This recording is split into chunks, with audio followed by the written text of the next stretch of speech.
Welcome to the What to Read Next podcast. This podcast is hosted by Laura Amin, a voracious reader of romance and young adult novels. In this podcast, Laura interviews fellow readers and authors and asks them for book recommendations of what we should read next. We hope you enjoy it. Welcome to the show, guys. So happy to have you back. Before we get started, I want to share a bit about my favorite book box, which is Book of the Month. Each month, I log into Book of the Month and pour through the selections of 5 books and pick 1 or 2 books per month. I pay $14.95 for 1 book and $9.99 for an additional book. Some of the books that I've read and you can pick as your additional books are The Book of Essie, which is amazing and I couldn't put down, When Katie Met Cassie, which is fun contemporary romance, The Kiss Quotient, which was an own voices romance featuring an autistic main character, or you can always pick up my favorite book of this year so far, which is The 7 Husbands of Evelyn Hugo, which features an amazing, strong protagonist. If you're interested in joining Book of the Month, just go whattoreadnextblog.com/book of the month. A few programming updates that I want to share with you. First, I have invited a series of co-hosts to come on the show once a month to talk about books they have been reading, as well as other bookish topics. We chat about getting arts, what it's like to read in another country, as well as where our go-to genres have changed over time. What I'm proud of is that there's a diversity of genres being shared, so my hope is that you will get to discover new books and pick up and to add to your TBR. This will be starting in the next few weeks, so you'll be noticing some people who are going to come back every month, and you'll get to hear some voices again. So I'm excited for this. Today's show is a theme list. It's a bit of a theme, which is October new releases. I have a psychological thriller, a memoir, but the rest of the books are young adult genre. Here's the thing. I don't read as much YA anymore. However, the list of books are arcs that I've read this series, or I've read some of them in the series, or some books that I'm looking so far because I've read some of the authors. So let's just get started. First, let's talk about the memoir, which is Celebrity Memoir by Ellie Kemper, which is My Squirrel Days. I got to meet Ellie at BEA this year, and she was so nice. I started reading the essays, and they're great. Maybe in the next few weeks, I will do a roundup of Celebrity Memoirs in the blog, as I do enjoy this genre. And Celebrity Memoir that I want to share, that it's been shared before, is Tiffany Haddish, The Last Black Unicorn. That's a great Celebrity Memoir you should pick up. So if you're into the genre, I would just suggest picking up Ellie Kemper's new Celebrity Memoir, and then also Tiffany Haddish book.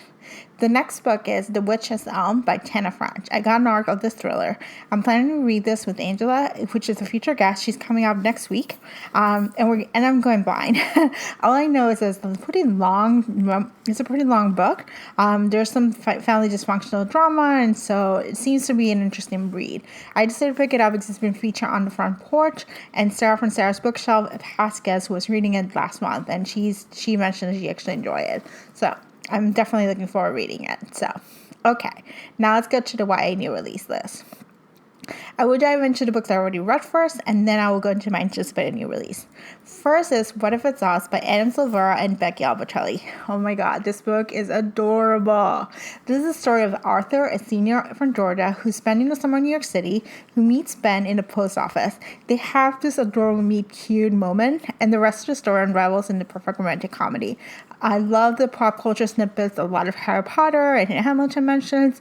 The ending was charming. It's not this perfect happily ever after ending. It just brought it into a different perspective. So it was really charming. I can identify with Ben's struggle as a white passing Puerto Rican character because that's part of my story. So I really identify with Ben and his struggle with his own cultural identity and what it's like to do that in New York City. So it's a really great story. I definitely encourage you to pick it up if you like contemporary, if you like summer romance. This is a great summer romance story. Okay, the next book is The Lady's Guide to Petticoat and Piracy by Mackenzie Lee. This is book 2 in the Montague Siblings series, and it was a fun adventure that pulled me out of a reading slump. So a few months ago, I was in a reading slump. I read quite a few books, and then I was just like, nothing was picking up. And then I got this arc, and I was like, okay, let me give it a try. Because I read the first book, which is The Gentleman's Guide to Vice and Virtue, last year, and I absolutely loved it. It was like fun adventure, was like gay character in the 1700s, having just comedy verse, just traveling around Europe. So I was like, well, let me pick this one up. So this book is set in the 1700s, and it's the story of Felicity. She's a female who wanted to practice medicine, except the med schools at the time didn't accept women. So Felicity's like, I want to go to med school. I want to be a doctor. So she goes into an adventure looking to get medical experience. And she entangles in this experience with parrots, dragons, and a lot of mishaps.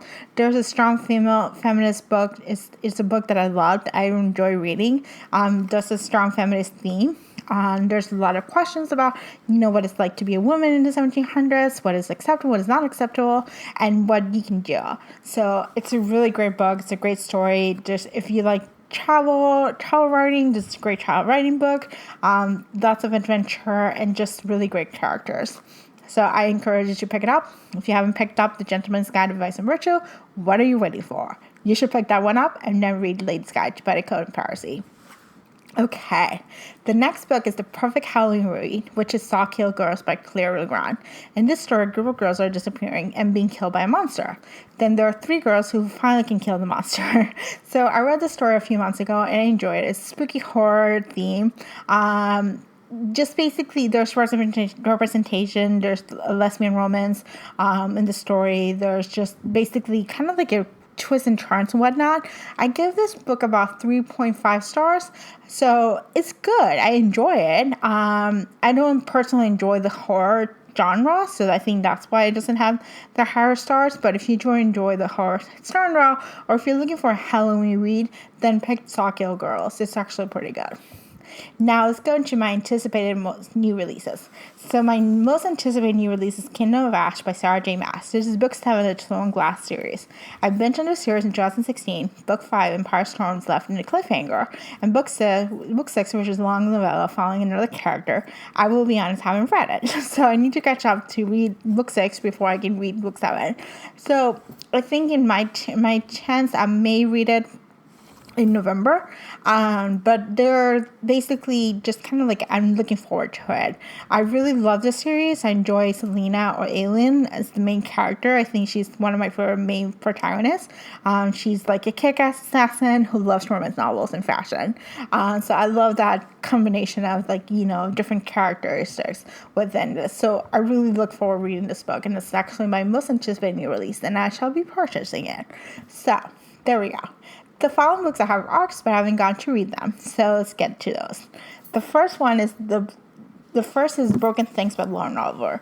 I'll be honest, I haven't read anything of Lauren Oliver's book, and I know she has quite a few of them. She's a fairly popular YA novelist. This book is a murder mystery. The synopsis shares about best friends who are suspected of killing her best friend. This story is a story that unravels within a story. So I'm kind of curious to hear it. So my game plan is to read this week and to share a review in the blog in the next few weeks. The next one is this is kind of an epic love story by Karen Callender. This book is described as Simon versus Homo sapiens agenda. It's a good old rom-com between 2 gay guys. I love Simon, so I think this should be a fun read. I own a physical arc for it. I got it in BEA. So I'm definitely interested in reading this book.